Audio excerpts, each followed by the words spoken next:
Hello friends, be friend presents a new creation. समय सबका आता है।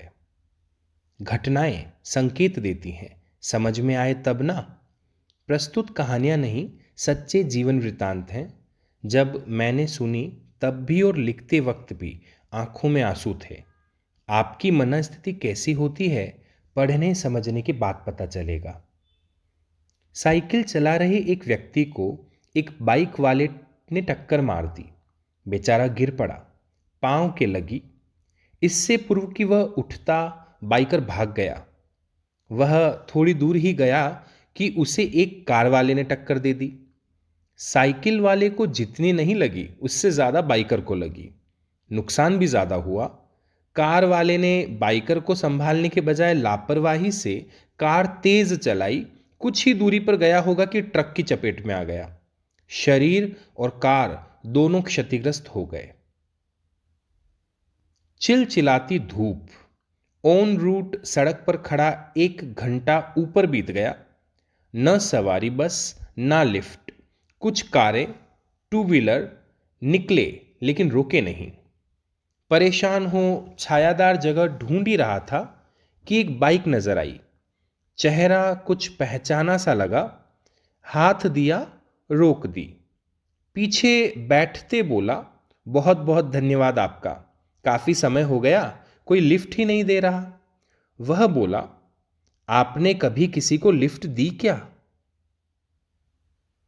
पिताजी वृद्ध हो गए, अब भार लगने लगे। बच्चों की तरह खाना पीना फैला देते, गुस्सा हो जाते, बुरा मान जाते। बहुत चिड़चिड़े हो गए हैं। बरस बीते, माताजी भी चल बसी थी। पत्नी वृद्धाश्रम रखने को आमादा है। पिताजी को 15,000 रुपया मासिक पेंशन मिलती है, इसलिए मैं तैयार न था। पत्नी को जैसे तैसे समझाया। पिताजी को लेकर घर में रोज झगड़ा होता। मैं थक चुका। अंत में एक बात पर सहमति बनी। पिताजी को घर में ना रख, घर के बाहर बनी कोठरी में रखें, जिसका एक दरवाजा गैलरी में खुलता है। बाहर का दरवाजा बंद रखने का फैसला हुआ ताकि आने जाने वालों को पता न चले, वह हमारी इज्जत भी बची रहे। पत्नी ने एक घंटी लाकर पिताजी को दे दी कि जब भी किसी चीज की जरूरत हो बजा दें, अंदर ना आए। मैं मजबूर था। पत्नी ने अल्टीमेटम दे दिया था कि घर में या तो पिताजी रहेंगे या वह। व्यवस्था जमने लगी। एक दिन शाम काम से लौटा तो पता चला कि दिन भर से घंटी एक बार भी नहीं बजी। पत्नी पिताजी के कमरे में नहीं जाती थी। जरूरत की चीजें दरवाजे से खिसका देती थी। मैंने जाकर पिताजी से पूछा तो पता चला कि मेरा बेटा प्रतिदिन अपने दादाजी से मिलकर उनके चरण स्पर्श कर स्कूल जाता है, और उस दिन वह घंटी बैग में डाल स्कूल ले गया। मैंने डांटा, थप्पड़ मारी तो बोला, मैं घंटी को सुरक्षित रखना चाहता हूं ताकि आप दोनों, मेरे पापा मम्मी, जब बूढ़े हो जाओगे तो उन्हें वह घंटी दे सकूं। इकलौती बेटी, पढ़ाया, लिखाया, काबिल बनाया। रसिया से डॉक्टरी कराई। जाति में अच्छे परिवार का इकलौता लड़का देख विवाह कराया। लड़की का पिता सेकंड ग्रेड सरकारी नौकर। हैसियत से बढ़कर बेटी की शादी में पूरी ताकत झोंक दी। 2 महीने भी नहीं बीते, लड़की दूसरी जाति के लड़के के साथ 30 तोला सोना व काफी नकदी लेकर भाग गई। दादाजी ने सुना, हार्ट अटैक से चल बसे। मां बीमार पड़ गई। पिताजी ने जगह बदलने का फैसला किया। मोहल्ले में मुंह दिखाने, बात करने लायक नहीं रहे। बमुश्किल 1 माह बीता होगा कि एक दिन रात 10 बजे लड़की पिता के घर आ गई। फटे कपड़े, शरीर पर चोट के निशान। रोते बोली, मुझे माफ कर दो, मुझसे बहुत बड़ी गलती हो गई। मैं उसके प्यार में अंधी हो गई थी, किंतु मुझे पता नहीं था कि वह मुझे नहीं, मेरे पैसे चाहता था। धीरे धीरे उसने मेरा सब कुछ छीन लिया। मैंने उस पर विश्वास किया, परंतु आज जब मुझे पता चला कि वह शादीशुदा है और उसकी बीवी दूसरे मकान में रहती है तो मैंने भयंकर झगड़ा किया और पुलिस में जाने की धमकी दी तो उसने व उसकी बीवी ने मिलकर मुझे बहुत मारा, मेरे कपड़े फाड़ दिए और उठाकर घर से बाहर फेंक दिया। बोला, जो जन्म देने वाले माँ बाप ब्याहिता पति की नहीं हुई, वह बदजात फरेबी मेरी क्या होगी? दोबारा इधर नजर आई तो काट कर रख दूंगा। मां बोली, जिस दिन तूने गलत कदम उठाया उस समय थोड़ी देर के लिए हमारी जगह खुद को रखकर सोच लेती। हमने तुझे उसी दिन मरा हुआ मान लिया था जब तूने मुंह काला किया। तेरे दादाजी को तूने उसी दिन मार दिया था और हम भी जीते जी मर गए। अब माफ करने के लिए क्या रह गया है?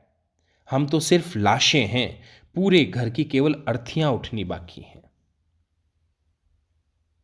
बेटे के सिर से पिता का साया बचपन में ही उठ गया। जवान औरत ने बेटे के खातिर दूसरी शादी नहीं की। मेहनत, मजदूरी, घरों में झाड़ू पोंछा, बर्तन साफ करके बेटे को बड़ा किया। अच्छे कॉलेज से कंप्यूटर साइंस में इंजीनियरिंग कराई। एक अमेरिकन कंपनी में सालाना अच्छे पैकेज पर नौकरी मिल गई। मां अकेली गली मोहल्ले में बेटे के बारे में गर्व से बात कर याद करती। रात करवटें बदल बेटा बहू पोते पोती के सपने संजोती। शुरुआत में महीने 2 महीने में बेटे का फोन आ जाता था, परंतु इस बार 6 माह बीत गए, कोई फोन खबर नहीं। चिंता बढ़ने लगी, तबीयत खराब रहने लगी कि अचानक एक दिन लकवा मार गया। फोन नंबर तलाशे, पड़ोसी ने बेटे को सूचना दी। 5वें दिन बेटा आया विदेशी बहू के साथ। मां को देखकर बोला, यह सोफिया है मेरी पत्नी, हम एक ही कंपनी में काम करते हैं, इसका पैकेज मुझसे भी ज्यादा है।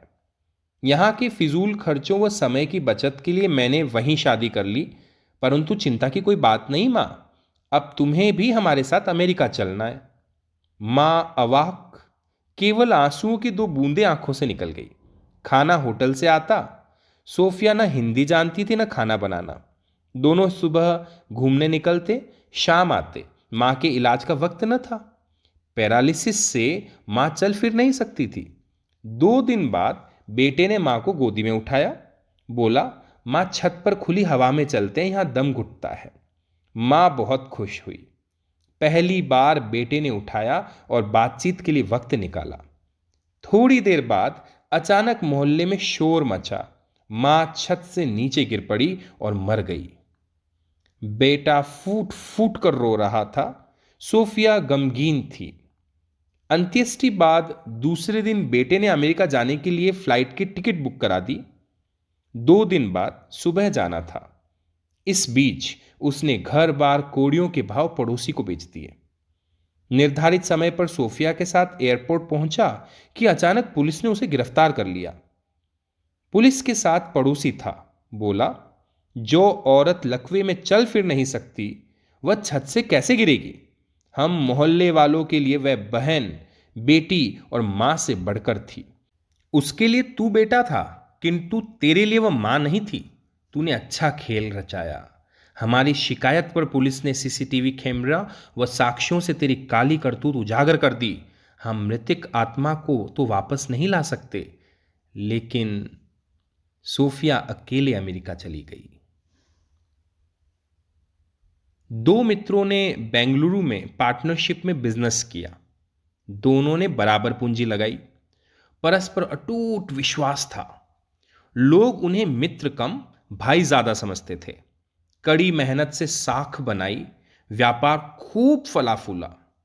2 सालों में 1 करोड़ से अधिक का मुनाफा हुआ। दीपावली पर दोनों घर के लिए निकले। ट्रेन से 24 घंटे का सफर था। आधे रास्ते आए।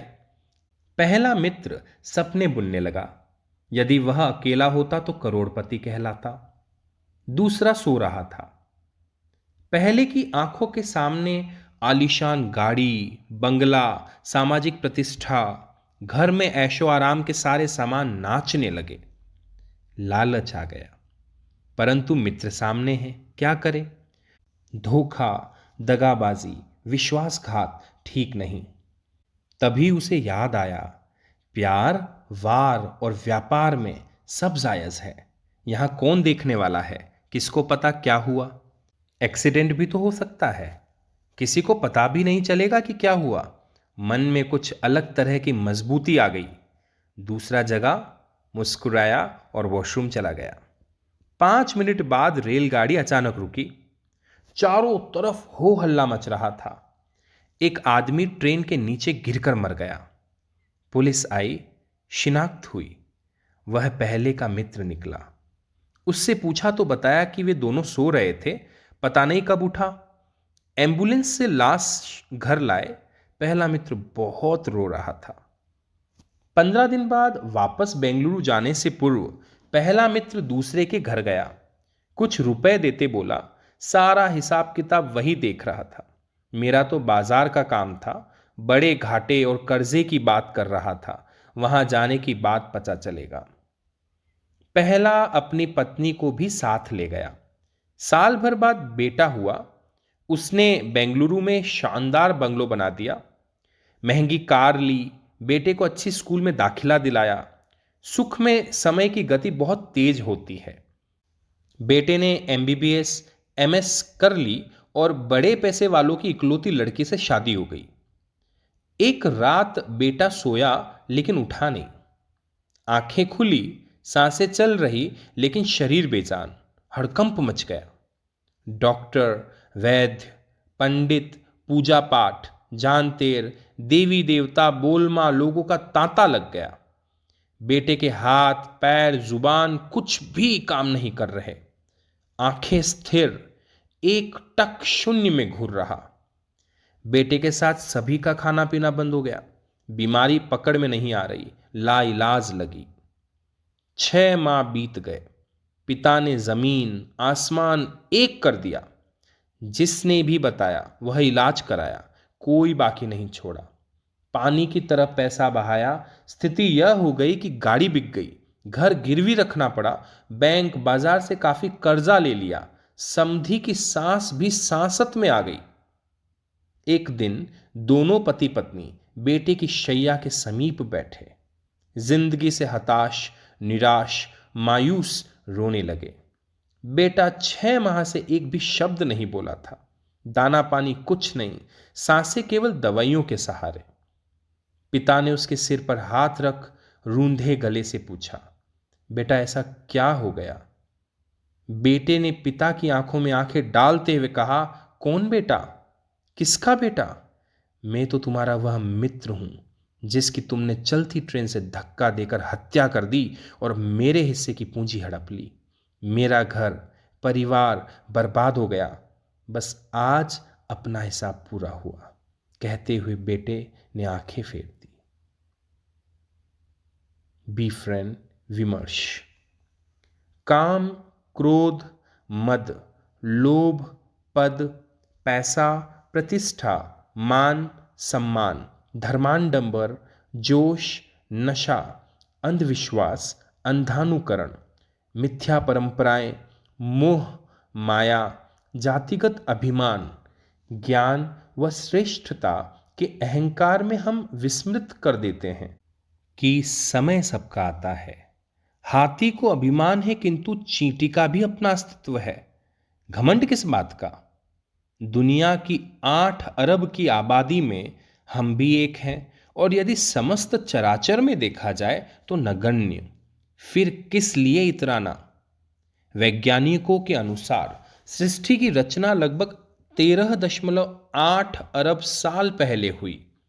तब से अब तक हमारे जैसे हमसे बढ़कर असंख्य आए और चले गए। अद्भुत यह है कि एक बार जिसने जन्म लिया, मरने के बाद दोबारा नहीं आया। दोबारा माने तो पूर्ण रूपेण पृथक था। उसका सर्वस्व न्यारा था। किसी एक के अंगूठे की रेखाएं अन्य से भिन्न होगी। यहां तक कि सृष्टि में अब तक रहे प्राणी मात्र से मेल नहीं खाता। जब जिंदगी से जाना निश्चित है तो क्यों न जीवंत जिए। जहर उगलेंगे, जन्नत के चक्कर में जहन्नुम बनाएंगे तो रिटर्न वही मिलेगा। जियो और जीने दो। जीने का अधिकार सभी को है। हमारी औकात क्या है जो हम किसी को जीवन दे सकें? हम किसी को जीवन दे नहीं सकते तो लेने का अधिकार भी नहीं। हम किसी का अच्छा नहीं कर सकते तो बुरा करने का अधिकार नहीं रख सकते। फिर भी यदि किसी का बुरा सोचते हैं, करते हैं, तो वह बुरा उसका नहीं, लौटकर हमारा ही होगा। यह एहसास सबकी अंतरात्मा में बैठा परमात्मा कराता है, क्योंकि समय सबका आता है। आलेख सुनने पढ़ने के लिए आपका आभार। धन्यवाद।